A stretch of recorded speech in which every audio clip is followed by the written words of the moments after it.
الرحمن الرحيم الحمد لله رب العالمين والصلاة والسلام على أشرف الأنبياء والمرسلين نبينا محمد وعلى آله وصحبه أجمعين أيها الإخوة والأخوات أحييكم بتحية الإسلام وهي تحية أهل الدار السلام السلام عليكم ورحمة الله وبركاته إن شاء الله يا الله سبحانه وتعالى فكارك هنا بتكتاتي كفلوج سلا أخلاق ويمدمو سنة مقبار سلام يبالو نقر نتواو وسالا إن شاء الله ምናልባት ያለንበትም ወር ረመዳን ወር ታላቅ ወር እንደመሆኑ ረመዳንና አኽላቅ ረመዳን በትልቁ ከሚነሳባቸው ነገሮች ውስጥ የለውጥ ወር እንደሆነ በተለያዩ ዳዕዋዎች ኡስታዞቻችን ነግረውናል።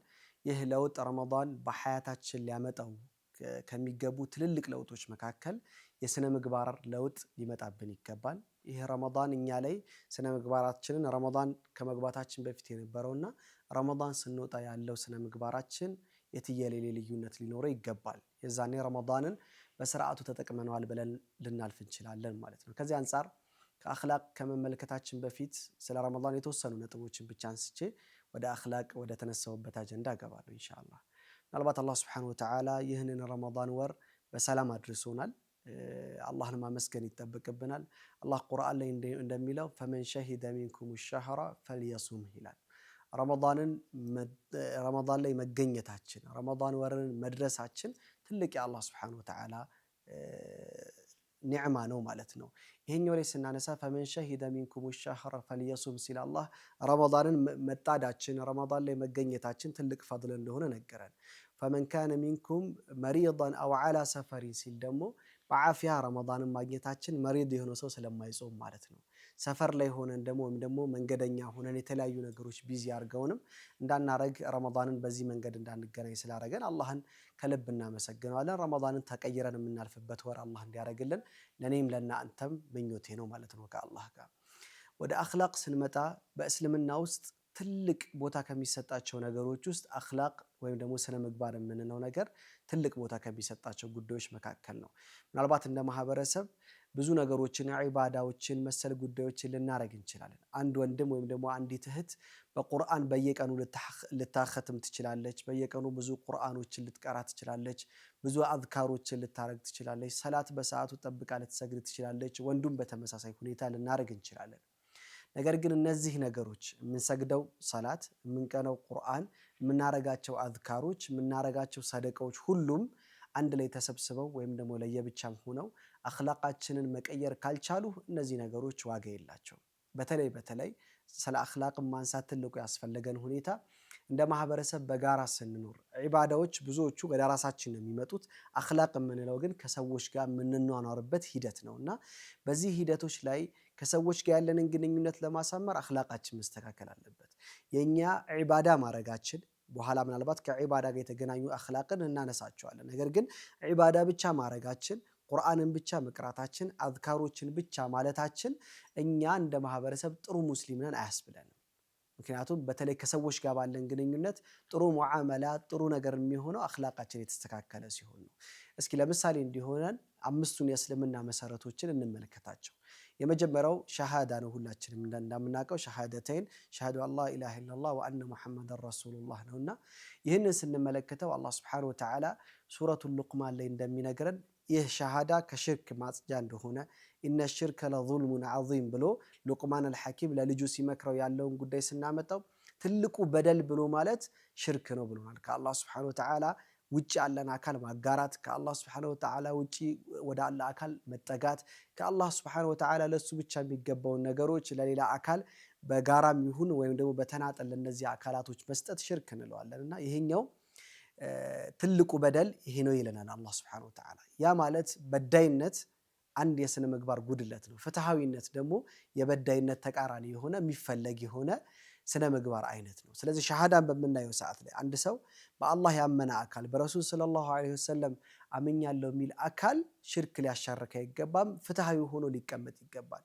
ይሄን እስኪ በተዘርዘር ባለ ሁኔታ እንየው። አላህ Subhanahu Wa Ta'ala ሲፈጥረን ሁሉ ነገር የፈጠረው አላህ ነው።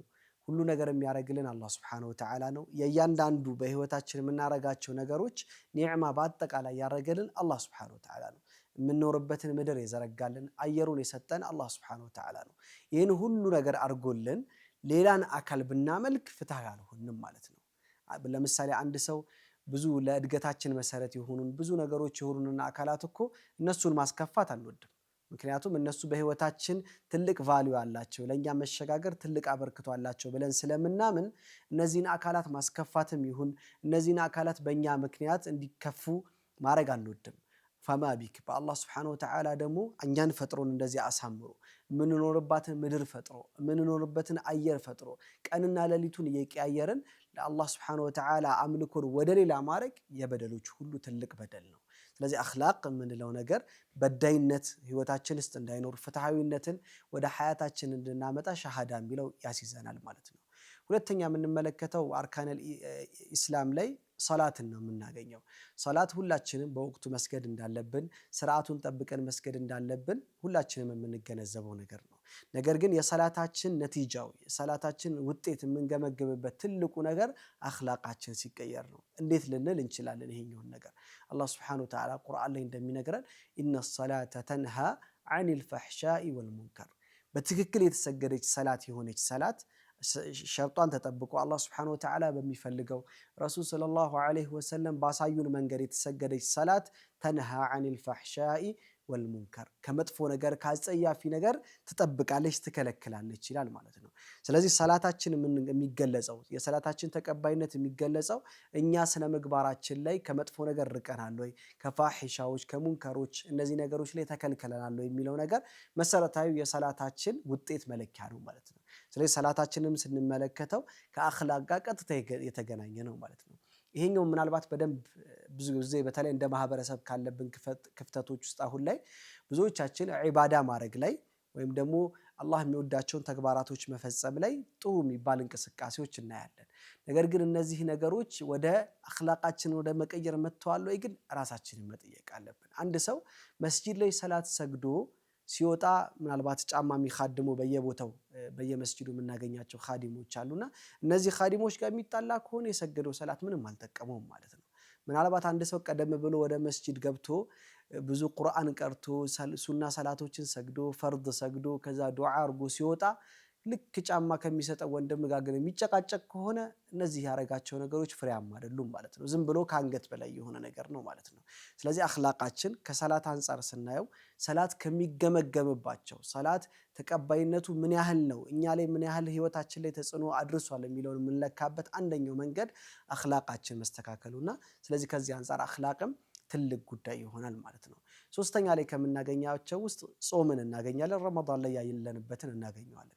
ረሱላችን ሰለላሁ ዐለይሂ ወሰለም ስለ ጾም ሲነግሩን አንድ ሰው ከመጥፎ ነገር ካልተቆጠበ በስተቀር ወይም ደግሞ ጥሩ ነገሮችን ለማህበረሰብ ማስተካከል እስካልቻለ ድረስ አኽላቁ እስካልተስተካከለ ድረስ የሱ መጠማቱ መራቡ አላህ Subhanahu Wa Ta'ala ዘንድ ምንም ፋይዳ እንደሌለው ይነግሩናል። ስለዚህ እዚህ ረመዳን ወቅት ላይ መጠማት መራብ ሳይሆን ትልቁ አጀንዳችን አኽላቃችንን ማስተካከል እንዳለበት ረሱል ሰለላሁ ዐለይሂ ወሰለም በዚህ ሐዲሳቸው ከጾም አንፃር የጾም ግቡ አኽላቃችንን ማስተካከል አንደኛው ከግቦቹ መካከል እንደሆነ ያሳየናል።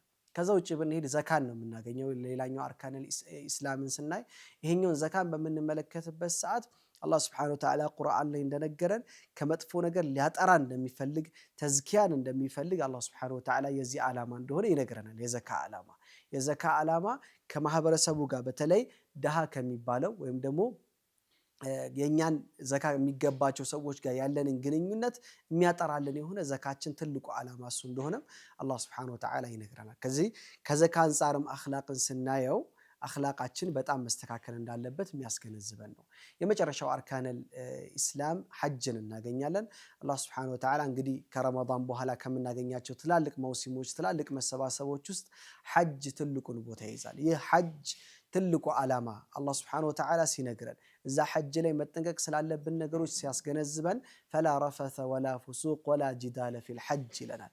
ሐጅ ላይ የሄደ ሰው ሐጅን እያረገ ያለ አካል ላይ መከራከር፣ መጋጨት፣ ከሰዎች ጋር መጥፎ ነገሮችን ባህሪዎችን ማሳየት እንደሌለበት አላህ ይገልጽልናል። ይሄኛውም ሐጅ ላይ ትልቁ ከሚፈለጉ ግብአቶች ውስጥ ትልቁ ከሚጠበቁ ነገሮች ውስጥ ስነ ምግባራችን መስተካከል እንደሆነ ያሳየናል ማለት ነው። አሁን የጠቀስናቸው እነዚህ 5 የእስልምና መሰረት ብለን እያንዳንዳችን መገንዘብ ያለብን ነገር እያንዳንዳችን መተግበር ያለብን ነገሮች ስናያቸው ሁሉም 5ቱም ከአኽላቅ ጋር ከስነ ምግባር ጋር ይገናኛሉ ማለት ነው። ረሱል ሰለላሁ ዐለይሂ ወሰለም በሐዲሳቸው ደግሞ የእሳቸውን ሚሽን እዚህ ዱንያ ላይ የመጡበትን ትልቁን ዓላማ በሚነግሩን ሰዓት ላይ ኢነማ በዑቱ ሊኡተሚመ መካሪመል አኽላቅ እኔ ወደ እናንተ የተላኩት ወደዚህ ወደኛ ሲመጡ ወደዚህ ዓለም ላይ አላህ ሱብሓነሁ ወተዓላ ሲልካቸው ትልቁ ሚሽን ትልቁ እንዲያሳኩ አላህ ከላካቸው ውስጥ ሊኡተሚመ መካሪመል አኽላቅ አኽላቃችንን የተሻለ ስነ ምግባር ማህበረሰብ ውስጥ እንዲሰርጽ ማድረግ የረሱል ሰለላሁ ዐለይሂ ወሰለም ትልቁ ሚሽናቸው ነው ማለት ነው።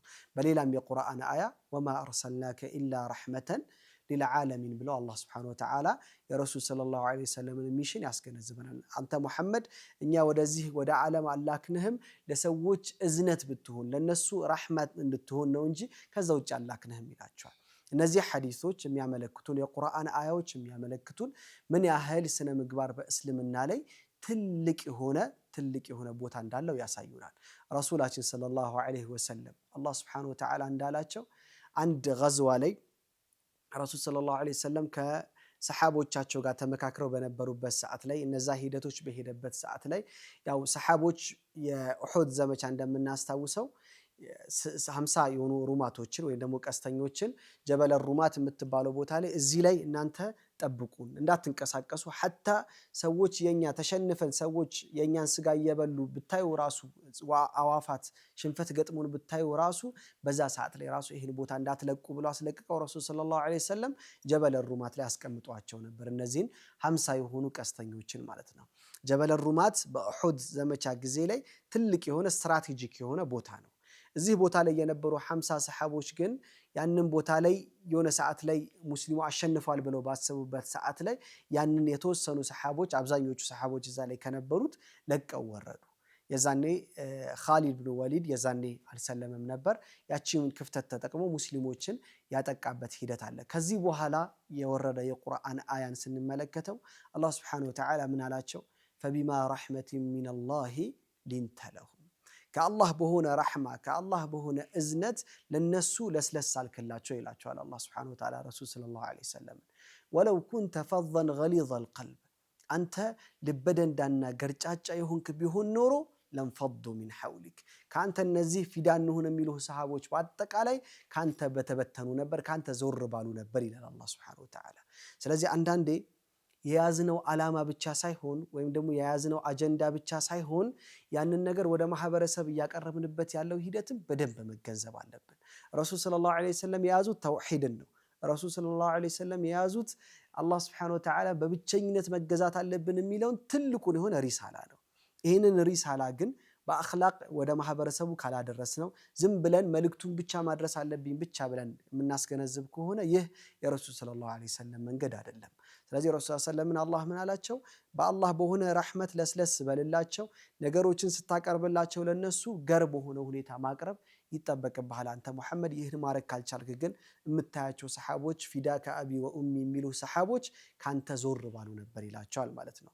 እነዚህ ያነሳናቸው ነገሮች የሚያስገነዝቡን አኽላቅ በእስልምና ምን ያህል ትልቅ ደረጃ እንዳለው፣ እኛ ደግሞ እንደ ማህበረሰብ ምን ያህል አኽላቆችን ወደኛ እንዲመጡ እየተጋን ያለ ነው። ዒባዳ ላይ እንደምንበረተው ሁሉ ያኛው ዒባዳ ውጤቱ በአኽላቅኛ ላይ እንዲገነዘብ ምን ያህል ውጤት እያሳየን ነው የሚለውን ሁላችንም ራሳችንን መጠየቅ ይጠበቅብናል።